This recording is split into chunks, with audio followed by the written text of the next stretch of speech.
हम online class के अंतर्गत क्लास 12वीं विषय जीव विज्ञान के अंतर्गत एम्ब्रियोनिक डेवलपमेंट मानव में भ्रूणी विकास का अध्ययन करेंगे। ठीक है, जैसे कि मैं आप लोगों को भ्रूणी विकास के पहले आप लोगों को मैं फर्टिलाइजेशन बताया था, क्योंकि फर्टिलाइजेशन होने के बाद ही कहना कि भ्रूणी विकास होता है। तो पहले हम लोग थोड़ा सा फर्टिलाइजेशन की क्रिया को देख लेते हैं। ठीक है, फर्टिलाइजेशन की क्रिया के बाद हम लोग आगे चलकर भ्रूणी विकास का अध्ययन करेंगे। क्लियर? तो पहला मैं आप लोगों को एक फर्टिलाइजेशन का पहले चित्र को बता देता हूँ, इसमें क्लियर हो जाएगा। ठीक है, ये देखिए, ये कहना चाहिए अंडाणु है, ये फीमेल की क्या है, ये अंडाणु है, और ये सब मेल का क्या है, ये शुक्राणु है।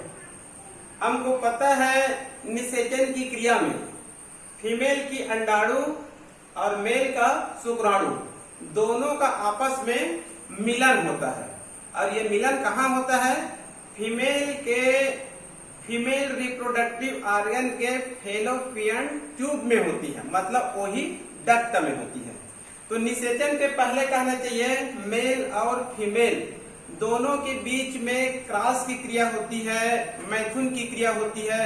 मैथुन की क्रिया के अंत में नर का कहना चाहिए जो शुक्राणु होता है वो करोड़ों की संख्या में फीमेल की शरीर में, मतलब वेजाइना से होते हुए, यूटेरस से होते हुए फेलोपियन ट्यूब में पहुंच जाती है। और फेलोपियन ट्यूब में कहना चाहिए ऑलरेडी पहले से क्या प्रेजेंट रहती है? ओहम, क्योंकि कहना चाहिए मेंस्ट्रुएशन साइकिल के दौरान फीमेल में 14वें दिन में 14 डेज में कहना चाहिए ओव्यूलेशन की क्रिया होती है। तो ओव्यूलेशन की क्रिया में अंडाणु का निर्माण होती है।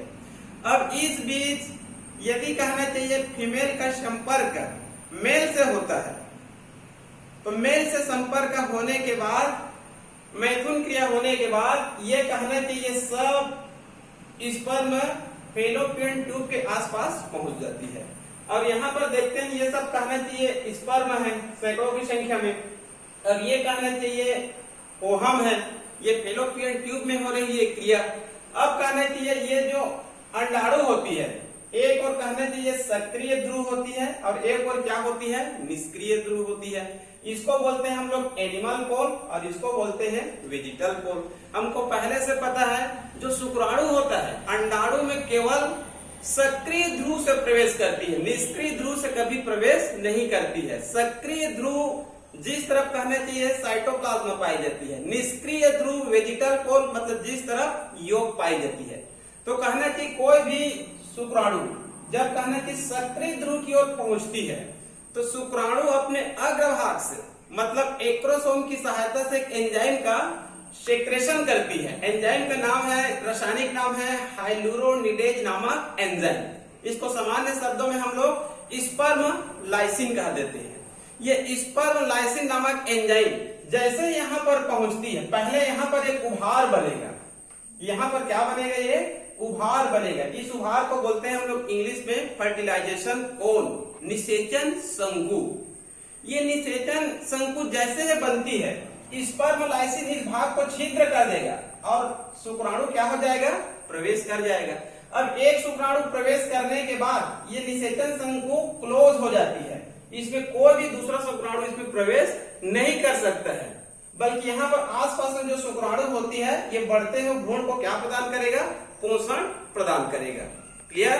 तो ये कहना चाहिए निषेचन की क्रिया है। ये अंडाणु क्रमांकित चित्र है, ये न्यूक्लियस है और ये शुक्राणु का न्यूक्लियस है। निषेचन की क्रिया में अंडाणु और शुक्राणु का केवल केंद्रक ही भाग लेता है, अन्य भाग इसमें या अन्य ऑर्गन इसमें भाग नहीं लेते हैं। ये कहना है कि निषेचन की क्रिया का नामांकित चित्र है। यह क्रिया कहाँ होती है?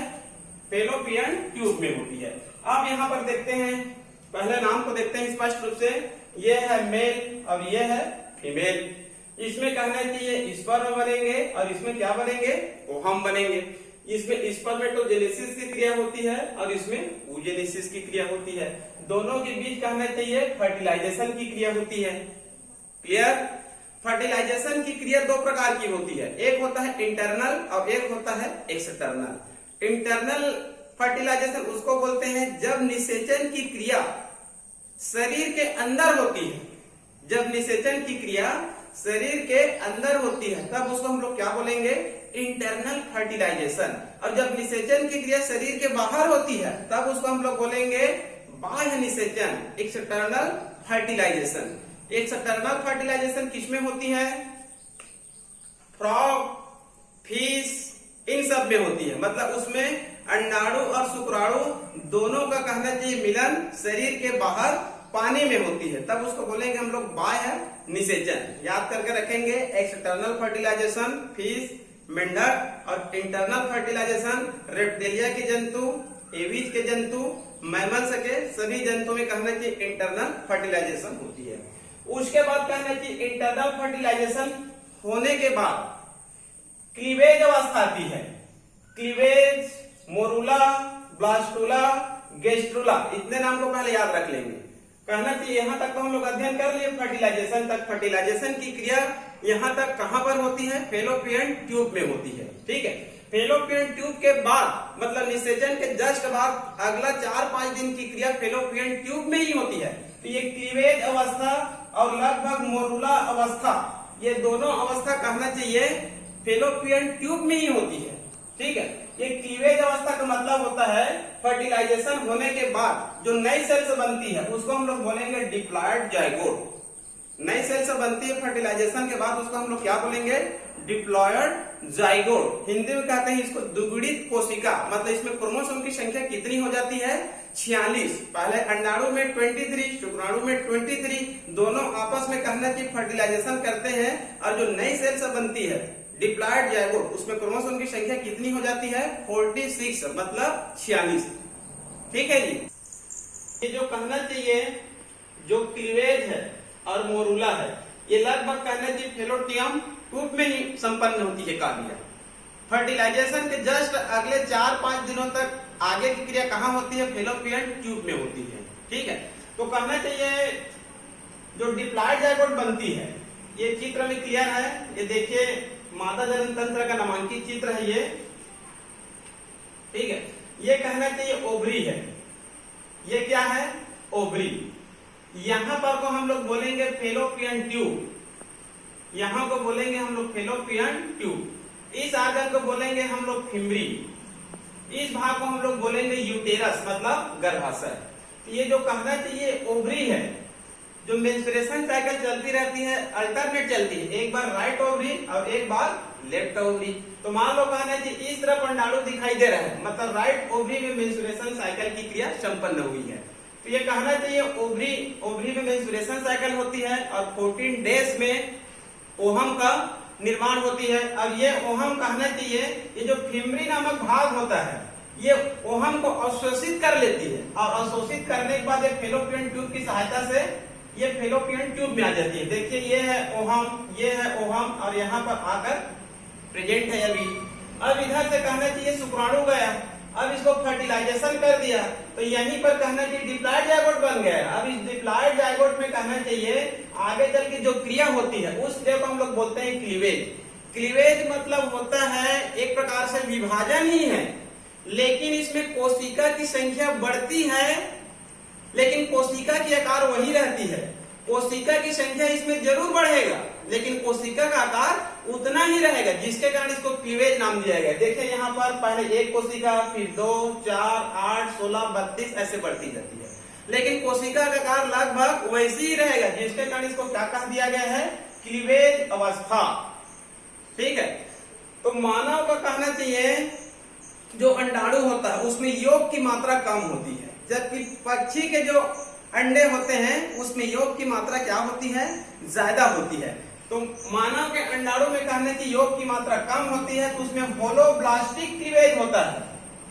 पूर्ण भंजी मतलब पूर्ण रूप से 2 कोशिका में बढ़ जाएंगे। जो डिप्लॉयड जाइगोट होता है फर्स्ट क्लीवेज के बाद 2 कोशिका बना लेंगे और दोनों कहना चाहिए समान कोशिका में बढ़ती है, तब उसको बोलते हैं हम लोग holoblastic equal. Holoblastic equal. Frog में होती है होलोब्लास्टिक अनइक्वल। होलोब्लास्टिक अनइक्वल मतलब असमान। और जो पक्षी होती है उनके अंडे में कहना चाहिए जब क्लीवेज होता है तो उसमें योग की मात्रा ज्यादा होती है, तो उसमें होलोब्लास्टिक क्लीवेज नहीं होता है, उसमें होता है मीरोब्लास्टिक क्लीवेज। मतलब अपूर्ण भंजी, पूर्ण रूप से दो कोशिका में वो नहीं बढ़ती है, इसके कारण उसको बोलते हैं हम लोग मीरोब्लास्टिक। तो यहाँ पर हमको मानव को याद रखना है होलोब्लास्टिक इक्वल, ठीक है। उसके बाद कहना चाहिए यहाँ पर 16 कोशिका तो बन गया। अब 16 कोशिका बनने के बाद वह कोशिका कैसे दिखाई देती है? मलबेरी के फल के समान दिखाई देती है। एक मलबेरी नामक पौधा होता है, सहतूत बोलते हैं, उनके जो फल होता है उनका चित्र लेंगे और इस स्टेज पे चित्र लेंगे तो दोनों एक जैसा दिखाई देगा, जिसके कारण मलबेरी से ही क्या नाम दे दिया गया है? मोरूला अवस्था या फिर मोरूला स्टेज नाम दे दिया गया है। अब यहाँ पर कोशिका की संख्या लगभग कितनी है? 16 से 32 हो गई है, ठीक है। लगातार विभाजन चल ही रहा है और लगातार विभाजन के बाद जो नई कोशिका लगातार बनती रहती है उसको हम लोग बोलते हैं ब्लास्टोमियर्स सेल। मानव में कहना चाहिए लगातार विभाजन होती रहती है। ये तो देखा गया है कि 25 साल तक कहना चाहिए सेल डिवीजन होती रहती है, तो ये तो प्रारंभिक अवस्था है। इस दौरान तो कहना चाहिए सेल डिवीजन और तीव्र गति से होती रहती है। नई बनने वाली कोशिकाओं को ब्लास्टोमियर्स सेल कहेंगे। अब कहना चाहिए इस अवस्था में मोरूला अवस्था में 16 से 32 कोशिका बन गया है। अब ये यहां से कहना चाहिए मोरूला सेल्स फेलोपियन ट्यूब से कहां ट्रांसफर कर जाती है? यूटेरस में। इसको इम्प्लांटेशन या फिर प्रत्यारोपित या फिर रोपित कहते हैं। मतलब ये डिप्लॉयड जायगोट आगे चलकर कहां पहुंच गई है? यूटेरस में पहुंच गई है। अब यूटेरस में ही कहना चाहिए संपूर्ण भ्रूणी विकास होगा। संपूर्ण भ्रूणी विकास में कहना चाहिए लगभग 9 माह का समय लगती है, मतलब 280 दिनों के आसपास। क्लियर? अब कहना चाहिए मोरूला के जस्ट बाद है ब्लास्टुला, ब्लास्टुला के जस्ट बाद है गेस्ट्रुला। ब्लास्टुला मतलब मोरूला लगातार विभाजन करेगा सेल से और आगे चलकर जो नई स्टेज बनती है उस नई स्टेज को हम लोग बोलते हैं ब्लास्टुला। ब्लास्टुला की खासियत होती है, आगे चित्र में बताऊंगा, ब्लास्टुला की खासियत होती है इसमें एक गुहा बन जाती है। ब्लास्टुला अवस्था में क्या बन जाती है? गुहा बन जाती है। उस गुहा को क्या कहा जाता है? ब्लास्टोसील गुहा, ठीक है। अब उसके बाद जो ब्लास्टुला होता है आगे चलकर गेस्ट्रुला का निर्माण करता है। जो ब्लास्टुला होता है आगे चलकर किसका निर्माण करता है? गेस्ट्रुला का निर्माण करता है। तो इस क्रिया को हम लोग बोलते हैं गेस्ट्रुलेशन। ब्लास्टुला से मोरूला से ब्लास्टुला बनेगा उसको बोलेंगे ब्लास्टुलेशन, और जब ब्लास्टुला से गेस्ट्रुला बनेगा उसको क्या बोलेंगे हम लोग? गेस्ट्रुलेशन। क्लियर? अब यहाँ पर ध्यान देंगे, ये जो ब्लास्टुला स्टेज है और ये गेस्ट्रुला स्टेज है, इस स्टेज में 2 कोशिका बनती है। इस स्टेज में 2 कोशिका बनती है। आउटर वाले को बोलेंगे ओसीएम और अंदर वाले को बोलेंगे आईसीएम। बाहर वाले को बोलेंगे ओसीएम आउटर सेल मास और अंदर वाले को क्या बोलेंगे? Inner cell mass. ये जो इनर सेल मास होता है ये आगे चलकर भ्रूण का निर्माण करेगा, जिसके कारण इसका दूसरा नाम होता है इम्ब्रियोब्लास्ट सेल। इम्ब्रियोब्लास्ट सेल, क्योंकि आगे चलकर ये इम्ब्रियो मतलब भ्रूण का क्या करेगा? निर्माण करेगा। इसको चित्र में पुस्तक में फॉर्मेटिव सेल से लिखा रहता है, तो इसको आईसीएम बोल सकते हैं, इम्ब्रियोब्लास्ट सेल बोल सकते हैं, फॉर्मेटिव सेल से बोल सकते हैं। अब जो आउटर में होती है एक और कोशिका बाहरी लेयर में, उसको बोलते हैं आउटर सेल मास। इसका दूसरा नाम होता है ट्रोफोब्लास्ट सेल। इसका दूसरा नाम होता है ट्रोफोब्लास्ट सेल। ये भ्रूण निर्माण में कोई भाग नहीं लेगा, लेकिन ये कहा जाता है ट्रोफोब्लास्ट सेल भ्रूण को पोषण और प्रोटेक्शन प्रदान करता है। भ्रूण को पोषण और प्रोटेक्शन मतलब सुरक्षा और पोषण प्रदान करता है, ठीक है जी। कुछ पुस्तकों में लिखा रहता है जो आउटर सेल मास होता है वो कार्पस लुटियम के विलुप्तीकरण को भी रोकता है। मतलब कार्पस लुटियम को यह विलुप्त होने नहीं देता है। और हमको पता है कार्पस लुटियम एक महत्वपूर्ण फीमेल की मेंस्ट्रुएशन साइकिल के दौरान बनने वाली एक ऑर्गन है, जो कहना चाहिए प्रोजेस्टेरॉन नामक हार्मोन का भी सेक्रेशन करता है। ये प्रोजेस्टेरॉन नामक हार्मोन ही एक ऐसा हार्मोन है जो गर्भधारण की अवस्था को बनाए रखता है। यदि इनकी कमी हो जाएगी बीच में तो नेचुरली रूप से कहना चाहिए एबॉर्शन हो सकता है, ठीक है। तो जो कहना चाहिए कार्पस लुटियम 7 माह तक सक्रिय रहती है।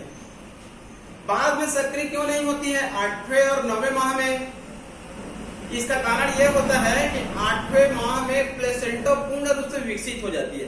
तो प्लेसेंटा ही कहना चाहिए कार्पस लुटियम के कार्य को करना प्रारंभ कर देता है, मतलब प्रोजेस्टेरोन नामक हार्मोन का सेक्रेशन करना प्रारंभ कर देता है, जिसके कारण इसका कार्य विहीन हो जाता है, जिसके कारण बाद में कहना चाहिए कार्पस लुटियम क्या हो जाती है, समाप्त हो जाती है। क्लियर। अब आगे देखेंगे गेस्ट्रुला के अंत में, गेस्ट्रुला के अंत में 3 लेयर का निर्माण होगा, यह सबसे महत्वपूर्ण है। गेस्ट्रुला के अंत में 3 लेयर का निर्माण होगा। लेयर का नाम है एक्टोडर्म, मेसोडर्म, इंडोडर्म।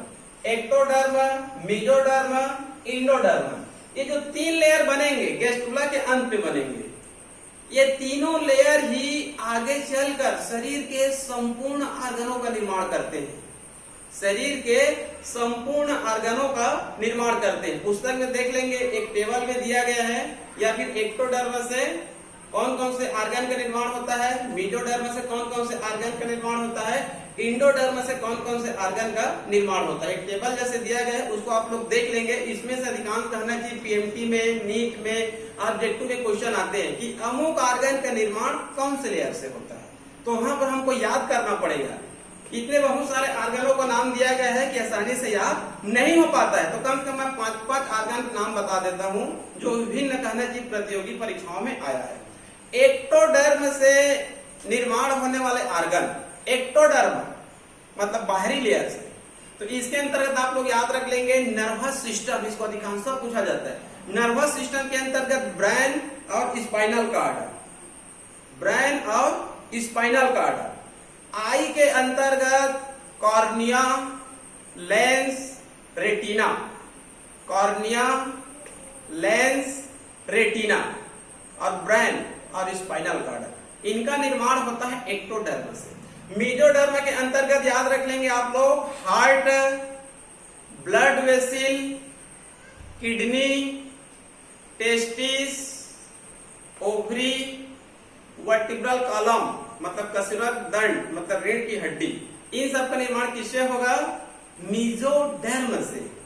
उसके बाद इंडोडर्म, इंडोडर्म से याद रख लेंगे stomach, intestine, liver, pancreas, pituitary, thyroid, parathyroid और जो कहना चाहिए मध्य कर्ण, मिडिल ईयर, इन सब का कहना चाहिए निर्माण किससे होता है, इंडोडर्म से होता है। क्लियर। इतने को आप लोग याद रख लेंगे, इसको ऑब्जेक्टिव की दृष्टि से पूछा जाता है। ऑब्जेक्टिव में कई बार यहां से भी पूछा जाता है, जैसे कि ब्लास्टुला है और एक गेस्ट्रुला है। ब्लास्टुला में एक कहना चाहिए गुहा पाई जाती है, उसको ब्लास्टोसिल गुहा कहेंगे। गेस्ट्रुला में कहना चाहिए एक और गुहा बन जाती है, ब्लास्टोसिल गुहा समाप्त हो जाती है और एक नई गुहा बन जाती है। उस नई गुहा को कहा जाता है आर्किनटेरान। चित्र में स्पष्ट आगे बताऊंगा। आर्किनटेरान ये गेस्ट्रुला स्टेज में बनती है और आर्किनटेरान ही आगे चलकर आहार नाल एवं अन्य रचनाओं का निर्माण करता है। इसी स्टेज में ब्लास्टोपोर भी बनती है, जो आगे चलकर कहना चाहिए एनस का निर्माण करेगा। क्लियर। अब देखिए गेस्ट्रुला से भ्रूण का निर्माण, गेस्ट्रुला से भ्रूण का निर्माण, ठीक है। अब गेस्ट्रुला से भ्रूण का निर्माण होगा तो यहाँ पर कहना चाहिए 9 माह की एक्टिविटी होती है, मतलब 1 माह से लेकर 9 माह तक, मतलब 280 दिन तक, ठीक है।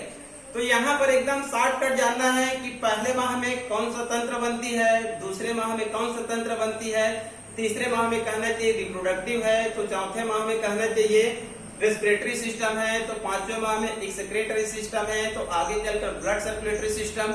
इस प्रकार से हमारे शरीर में जो 10-12 तंत्र पाई जाती है वो धीरे धीरे कहना चाहिए 1 माह से 9 माह के बीच इन सब लेयर से धीरे धीरे बनती जाती है। और अंत में कहना चाहिए जब 280 दिन के आसपास होता है, 9 माह के आसपास होता है, तो कंप्लीट कहना चाहिए भ्रूण का निर्माण हो जाता है।